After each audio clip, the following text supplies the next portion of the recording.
Itu dibetulin. Nggak perlu semua orang divaksin. Ini nanti vaksin ini untuk semua orang loh.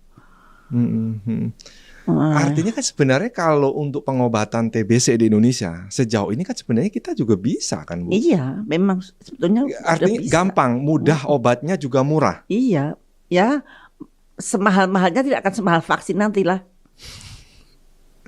Vaksin nanti mahal sekali karena harus semua divaksin, kita dikejar-kejar. Kalau ke pasar juga harus sudah divaksin, kalau ke kantor harus divaksin, kalau mau pergi harus divaksin.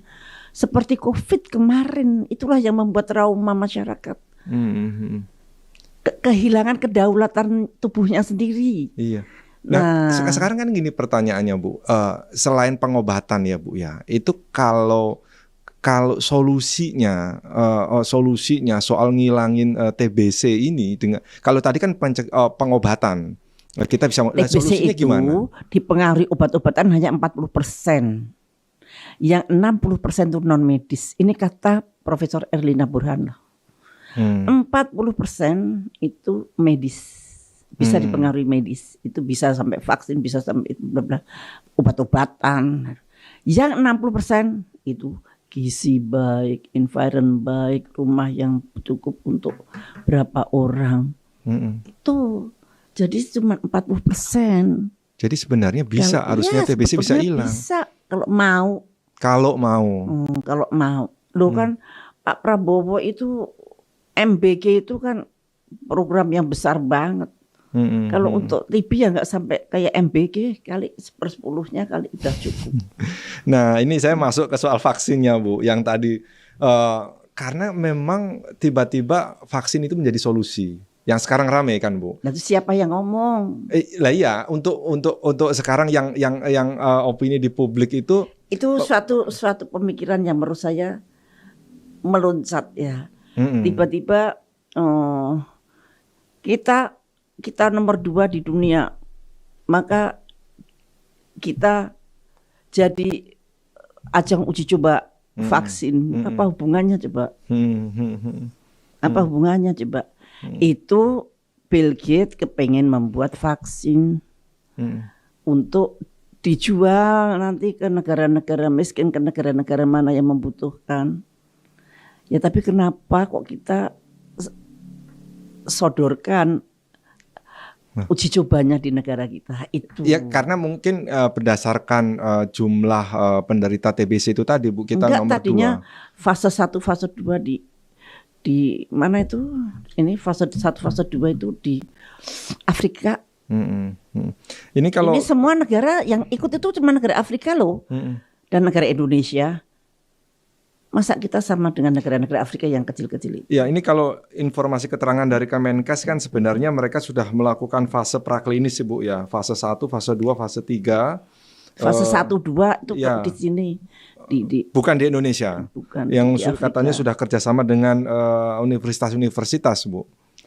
Itu fase 3. Fase 3 pun sekarang juga belum siap karena belum ada vaksinnya. Ya, katanya sudah 1.000 Dan ini penelitian lebih. ini mestinya di Afrika. Sampelnya itu di Afrika. Di Afrika. Afrika udah jalan fase 1, 2. 2B. Dan efikasinya cuma 50%. Jadi bisa jelek, bisa baik. Oke. Bisa efektif, bisa tidak. Tapi di negara-negara di Afrika sana. Oke. Bu, solusi vaksin itu kan selalu memorinya itu kan karena pandemi. Ya kan? Apakah TBC itu kategori itu? Pandemik pun juga bukan vaksin. Kalau ada penyakit menular yang belum, misalkan apa ya, zaman dahulu apa ya, cacar. Nah ini bukan seperti itu. Harusnya nggak perlu vaksin menurut Ibu. Beda. Kalau TBC dibandingin cacar ya nggak cocok. Karena cacar itu sangat terbuka, gitu loh. Gampang banget kesebar, dan menular. Umur ya menular misalkan waktu itu. TBC itu sebenarnya nggak seserem itu, nggak seserem COVID, nggak seserem cacar. Sebenarnya COVID pun sebetulnya sih ya. Ya siapa yang harus mendapat vaksin, siapa yang tidak, itu sebenarnya ada. Orang harus mendapat vaksin ada. Orang yang tidak perlu mendapat vaksin juga ada. Orang yang tidak perlu karena imunitasnya baik dan sebagainya. Ada yang tidak boleh divaksin juga ada karena ada kontraindikasi. Nah ini ditabrak semua. Nanti kalau terjadi vaksin massal gitu.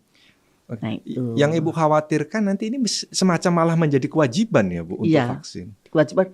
Jadi kalau ini berhasil, biasanya pasti berhasil.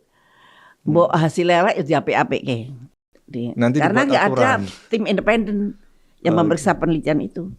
Yang ada adalah principal investigator yang semuanya nuwun sewu, ada ikatan finansial, pasti ada cuannya itu, penelitinya juga dapat cuan. Nah, sekarang mesti harus terbuka. Jadi pemerintah harus terbuka siapa yang meneliti, dapat duit berapa dari siapa. Tapi kalau dilihat, kemudian harus ada tim independen yang mengawal hasil penelitian yang di Indonesia itu seperti apa. Kalau memang tidak cocok ya bilang tidak cocok. Nah itu kita mesti tahu persis vaksinnya dibuat dari Mycobacterium tuberculosa. Mycobacterium tuberculosa yang diambil dari mana? Diambil dari Afrika atau Indonesia gitu loh. Jadi nanti untuk pertanggungjawaban peneliti itu kalau ada apa-apa di ujung sana.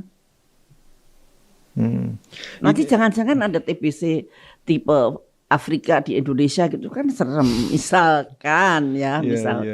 Berarti memang harus terbuka Bu, walaupun kan harus kabarnya transparan. Kan, sebenarnya kan sudah kerjasama dengan universitas-universitas atau rumah sakit kalau nggak salah untuk dalam proses. Universitas itu mesti ditanya dapat duit apa enggak. Siapa yang menduiti?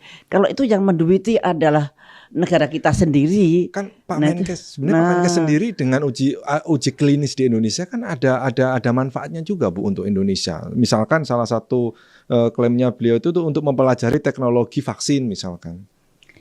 Bukan di situ, teknologi vaksin itu di Bio Farma, tapi bukan di uji klinik ini bukan. Lain lagi itu. Ada 3 dia ngomong.